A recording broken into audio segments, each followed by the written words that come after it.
তাবাসসুম, বলতো মানুষের মধ্যে সর্বোত্তম মানুষকে হাদিসদের আলোকে বলতো।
মাশাআল্লাহ, আমাদের ছোট্ট মামুনি তাবাসসুম হাদিসের আলোকে বুঝিয়ে দিয়েছে যে সবচেয়ে সেরা মানব হচ্ছে ওই ব্যক্তি যে কোরআন শিক্ষা করে এবং শিক্ষা দেয়।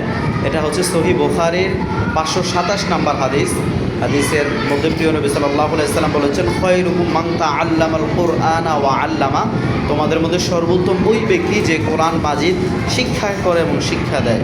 অর্থাৎ আল্লাহ রাব্বুল আলামিন আমাদেরকে সকলকে যাতে করে কোরআন শিখা এবং শিখানের পথে অবিচল থাকার তৌফিক দান করে, সর্বোত্তম মানুষের কাতারে থাকার তৌফিক দান করে। সকলে জোরে বলেন আমিন।